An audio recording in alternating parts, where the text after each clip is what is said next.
fresh off of 13-win overtime win over the Giants, Ryan McCarthy's Jets. And Ryan McCarthy himself has joined us on this Victory Monday. Good morning, my friend. How are you?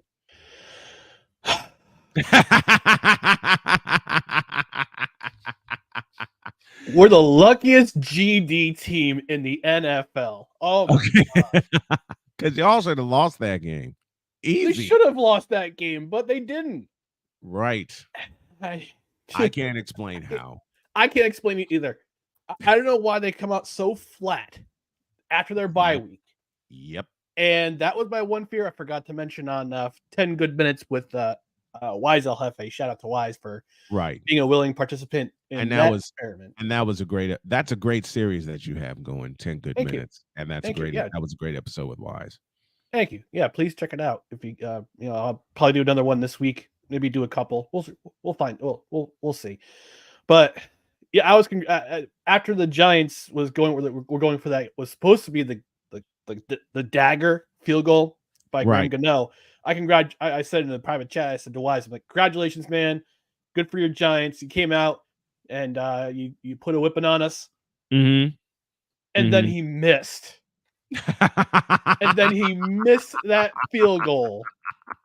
I couldn't believe he missed it. I couldn't believe he missed it either. I'm like, I thought to myself, did I just double reverse jinx the Giants?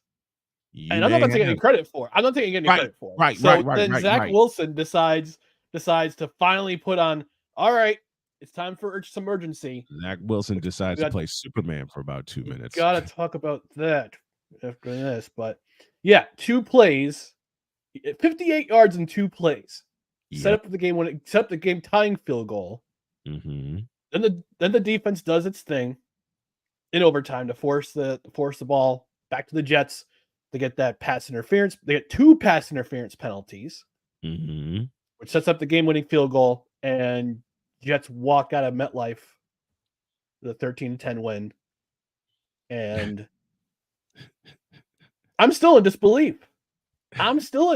Today. I saw that score after I saw Gano getting ready to line up for what should have been the dagger, as you said. And I looked at the score and I said, wait a minute, the Jets won? How? Mm-hmm. I thought Zerline had missed that game. I thought Zerline had missed that field goal. Yeah. I thought it was wide. I thought it was wide right. Mm-hmm. But it turns out it went. You could see where it crossed the uprights.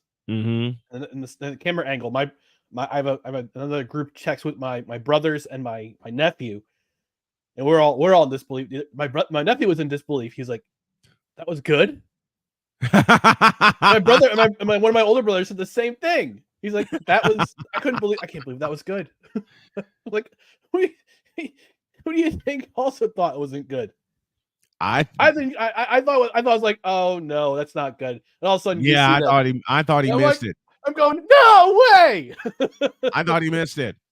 I thought he missed it. This was 87 AFC title game with Rich Carlis all over again. Mm-hmm. And you couldn't tell, and they didn't have as many replays as they do now, but you couldn't tell if it was good or not. That was that game right there. That was that kick. Yeah. I beg your pardon, right?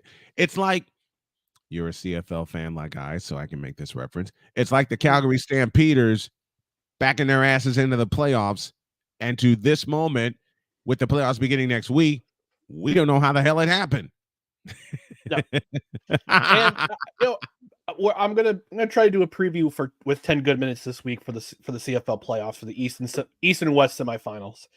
I'll join the one thing I will say that with BC and Calgary, that's the West semifinal. Right now, BC is going to BC has a bye week. It's at BC place, so BC played their last game in week 20. Right.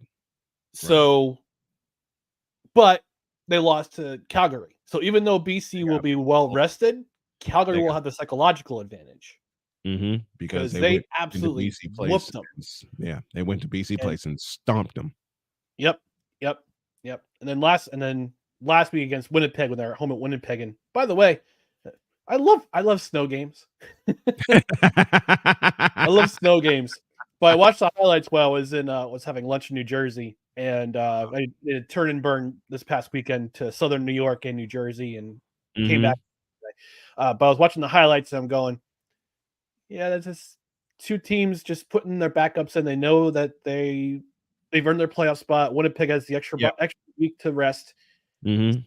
keep out all their starters, and same thing with Calgary. They had to they took out most of their starters because Yeah. they got a playoff game next week. They So yeah, they gotta go to BC. it's just basically the same thing for every other game this weekend. Hamilton, Montreal, they're going to play each other again this weekend. Mhm. Toronto and Ottawa, and I think my biggest disappointment this season was the Ottawa Red Blacks. I think Yeah. because I Yeah. expected a lot from them, and then Masoli gets hurt, Arbuckle gets hurt, and you're relying on your third string rookie quarterback for the entirety of the season. Mhm. And they had too many close losses too. So, but there's two teams I have my eye on there. First of all, Toronto, because of their historic season. Right, 16 16 and 2. wins, 16 and 16 2, and 2. 16 and 2 in an 18 game league. Mhm. And they're bound and determined to get that. They're bound and determined to get that cup to Yeah. put the cherry They're on top determined to of get what they're is. determined to get to Hamilton. Yeah, They're determined to get to the Ham they're only the 16. They're only the second team to have 16 wins in a season. Yeah. And then I'm also looking at Hamilton because of Bo Levi Mitchell. Mhm. So even though they lost on Saturday, but again, they had most of their reserves in for the game. So did Montreal. Right. Right. It's crazy. Yeah. Rob Carlton joins us with a thought. The Red Blacks have won 14 games since 2018. Yikes. That's a shame. It's a shame. Yikes. It's a shame. And I thought the Edmonton Elks were going through a tough time. I can see Edmonton being a playoff team next year. If they So got now that Chris Jones actually found out who his quarterback was, and Trey Ford, I think that builds a momentum. And with Geno Lewis healthy for the rest of the season too. You know what? Geno Lewis is going to be huge for them. And when Edmonton finally found out how to win games, and I'm not talking about just getting the lead, I'm talking about closing out games. Well, I'm talking about closing out games. And when Trey Ford acts a fool in the pocket, like Joe Burrow did yesterday, escaping 3 different sacks on one play, then you know who your quarterback is. And we talked about this last week. Let's expand on that further. I believe Trey Ford should have been the starter all season long in Edmonton. If he's the starter and Geno Lewis is healthy, they're a playoff team. Period. Yep. No, absolutely. Absolutely. I don't disagree. And Ottawa being the disappointment that they are, and remember, this is a team just a few years back that won a Grey Cup. I want to say 16. 2016. 16 in overtime. Yep. It was an overtime win. 16, they win the Grey Cup. Now to 23, they just crashed and burned. 7 short years. And you can say 7 short years that they've crashed and burned, and they got to rebuild all over again. And they got to start at the quarterback position, because just like with a few other teams that we talked about throughout the course of the year, no matter what league we're talking about, you got to start at the quarterback position. Who's their quarterback going into next year? That's great. Your guess is as good as mine. It could be Jeremiah Masoli. It could be Nick Arbuckle. It could be Dustin Crum. We don't know. Won't know until training camp comes along and they have their preseason games, and Coach Dice, if he's still there. Do you think he goes? I hope not. Yeah, I think he deserves another year just because of the chaos with the injuries that happened this year. And you took the exact thought out of my head. He deserves another year, because there was so much chaos going on with the injuries and having to put patchwork lines together and patchwork lineups together. I thought you don't want to be you don't want to be the Houston Texans of the season. Exactly. where You where really you don't. go through 5 head coaches in the span of what, 4 seasons? 4 seasons, exactly. And the win against Winnipeg, I thought would propel them. That's what I thought But too. I thought the comeback win against Winnipeg, because they were down 25-9 with less than Yeah. 4 minutes to go. Yep. They wound up winning that game 31-28 in overtime. I thought it would propel them. Instead, that was the point where they peaked. And after Yep. that, they That just was their crashed. Yeah. And I believe they also had a lot of close losses too, unless they played Toronto. A lot of look, anybody that played Toronto this year, it wasn't close, except for the 2 times they lost. And one of them was in Calgary, 20-7. Yeah, I remember, if I remember correctly, Chad Kelly exited that game early with an ankle injury. Yeah, he did. He did. That was the game where he left early. But now, and he didn't play in Winnipeg. No, it was Dukes who played in Winnipeg, and he still did a stellar and they job still made too. it look easy. Yeah, and they still made it look easy. You know, it's yeah, and you know what? We talked about this last week about the Saskatchewan Roughriders. I thought it was going to be Black Monday for both Jeremy O'Day and Craig Dickinson, and it turns out Craig Dickinson was the one who got let go. They didn't renew his contract, and Jeremy O'Day extended his contract. So I'm going to put this question to you, Snowman. Yes, sir. Who do you see as the next coach of the Saskatchewan Roughriders? That's a damn good question. And I counter with this one. Who wants that job? Especially given the chaos of the last 2 seasons. 3 seasons, as a matter of fact. Who would want to take that chance? I got 3 names. I got 3 names. I can rattle off to you. I wouldn't say necessarily they want to be the head coach, but I can rattle off 3 names they have in mind. Go for it. All right. So listening, I gave a shout to Rod Peterson, give him his flowers for this. Because he's the one who reported it, who's been getting reports. He relayed it on his program last week. Henry Burris, who's currently the tight ends coach in Los Angeles. I think that would be their top choice. Yeah, and he's been in the NFL's coaching diversity program for I think the last 2 or 3 seasons, I believe, because he was in Chicago. I believe he was in Chicago. Then he moved on to, I can't remember which team he moved on to. But now he's with Los Angeles with the Chargers. Right. So that's one candidate. Second candidate would be Winnipeg offensive coordinator Buck Pierce. I don't know if he'll leave. I doubt he'll leave. I mean, Leafs left, and we saw what happened to him in Ottawa. It's too good of a gig in Winnipeg right now. Too much. It's like that would be like the Eric Bieniemy situation. Yeah, that would be coach. He's just a coach. He's a coach in waiting. He's the associate head coach. So that would be Eric Bieniemy all over again. Yeah. So if O'Shea decides to leave or retire, then they probably bring up Buck Pierce to head the sideline. My third candidate, Scott Flory, head coach of the University of Saskatchewan. He's a former CFLer. I believe he was with both Montreal teams when they won the Grey Cup in 2009 and 2010. And he's been coach of that program for the last, I think, 4 seasons. I don't know how it is in the CFL if they like to bring in U Sports head coaches. I know it kind of worked in Montreal when they brought in Danny Machocha to be their coach GM for a bit, and then he's now the GM. He was with the University of Montreal, but he was also head coach of the Edmonton Eskimos from 2005, and they won a Grey Cup with him. So, I don't know how often they bring up U Sports or college football head coaches in Canada to be part of a CFL team as a head coach, but I wonder if Scott Flory will be the first to make that step forward. Well, my thought is Henry Burris is so very familiar with the CFL. He's a champion. He's won Grey Cups, and he would know how to revive that team, put it together, and get the right pieces in place. Especially now with him learning from coaches in the NFL, even though he's in a totally different capacity. I would think Henry Burris would be the logical choice. I have to think so too, but it'll depend on how much he wants it. Mm-hmm. Because I don't know how much they make. I don't know how much assistant coaches make in the NFL. Right.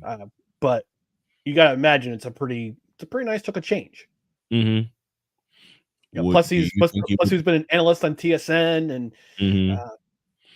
It would be natural. It would be natural for Henry Burris to be the coach. Not only do I prompt your question of does he want it? My question is, does he need it? Does he need that stress of trying to basically rebuild in Saskatchewan? I don't necessarily think there's one or two areas that the Rough Riders need. They need help on O-line. Yes. Their O-line was atrocious this year, and they were part of the. I'm not putting the pointing the blame at them, mm-hmm. but there was a reason why Trevor Harris was out for the rest of the year, mm-hmm. and you don't want a pocket quarterback, a guy who's a pocket quarterback, to be running the ball. Yeah. And you know what happened against that game against Calgary? He winds up breaking his fibula and tibia. Mm-hmm. Done for the rest of the year. They missed the play, and they go on that epic slide, losing 7 in a row to end the year and missing out in the playoffs once again. So the one thing, I think the one area they've got plenty of weapons and wide receiver. They need an offensive line. Bad. They need an O-line to protect their quarterback. Mm-hmm. That's the one area of weakness they have. The other area of weakness for me would be their defensive line, because if you look at how they played throughout the course of the year, A, it's been inconsistent, and B, they haven't gotten a lot of pressure on the opposing quarterbacks. No. Yeah, and the way you win in football is in the trenches. Mm-hmm. That's how I that's look. That's as old school that's as old school as it gets. You win in the trenches. My favorite all-time head football coach, Bill Parcells. Bill Parcells. What did he do? What did he always do when he went somewhere? He built from the lines out. Lines out. From the lines out. Mm-hmm. And speaking of lines, Jets got to do something about that O-line, because that O-line's a sieve. That O-line I hate saying it. That O-line is a sieve. It is. No, it absolutely is. And two more linemen went down yesterday. Karma McGovern was seen in a walking boot, and there's no depth. This is what you had feared. This is what you had feared at the top of the season, even after the signing of Aaron Rodgers. Yeah, you can have the best quarterback in the world. If you don't have a line to protect him, you're going to have a problem. And what's happened? Rodgers is gone for the year. Zach Wilson's taken another beating, even though they won yesterday.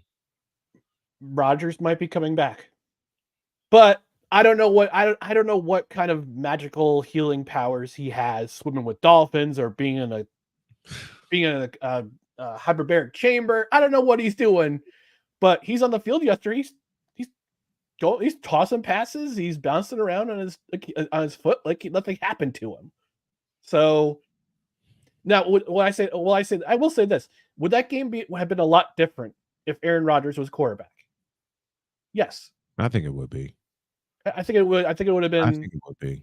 It still would have been a defensive battle, but I think the Jets would have put up more points. At least 20. At least 20. Because they left a whole bunch of points. They left a whole bunch of points on the table yesterday. Oh, they did. They didn't reach.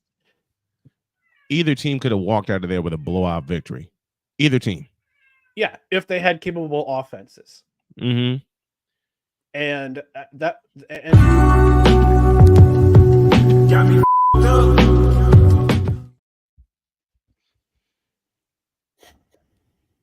Damn you, Cole.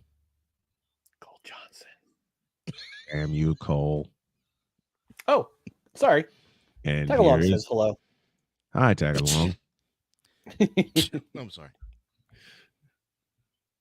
Good morning, everybody. Good morning, Mr. Johnson. Good morning, Mr. McCarthy. Good morning, Mr. Snow.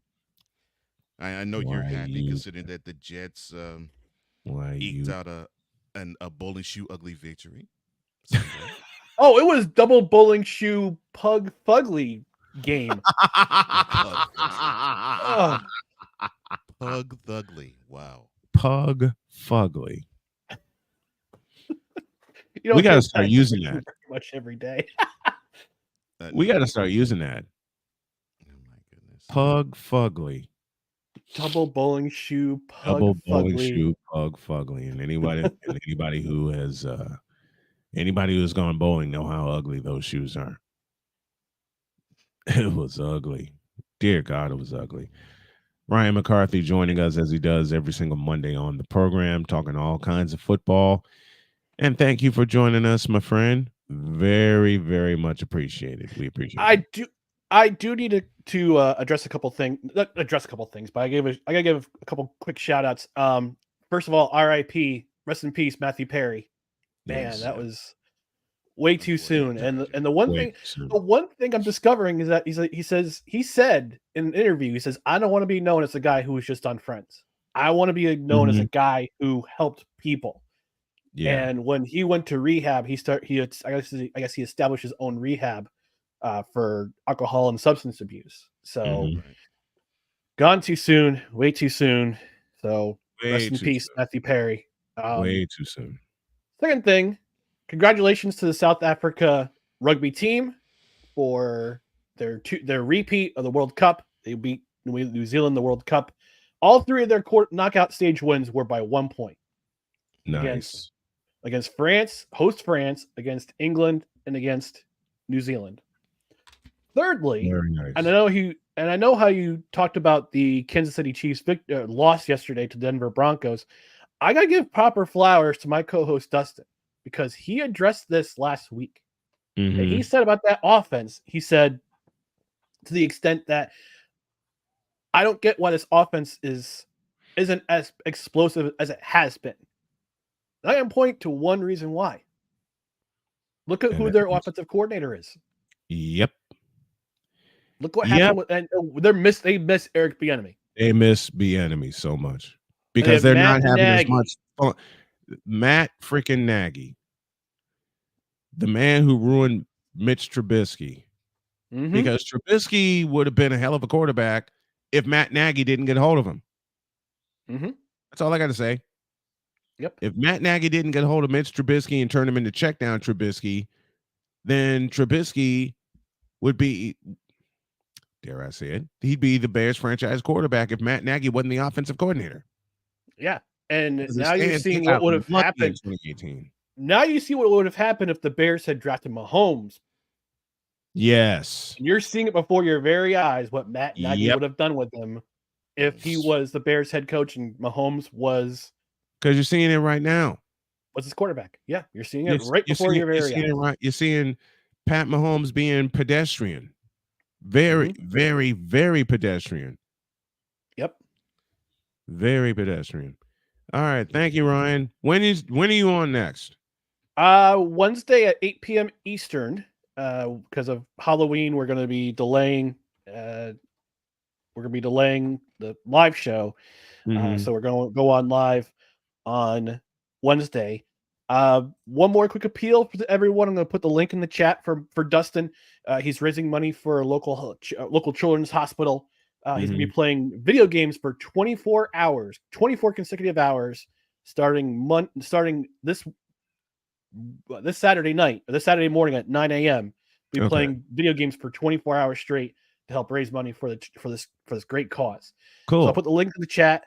If you feel it in your heart to give, you can give a little bit. I mean, even if it's just $1, he's got an end goal of 1,100. He did 1,000 last year. He's going to try to do 1,100 this year. Even if it's just $1, just to say, look, I'm supporting your cause. Please donate. I'm going to be donating later this afternoon, and some family for their appeal. So hopefully the audience can find it in their hearts to donate. It's a great cause. We will get it done. We will get it done because I'll drop something toward the tail end of this week. All right. Thank you, buddy. Appreciate you. Thanks, fellas.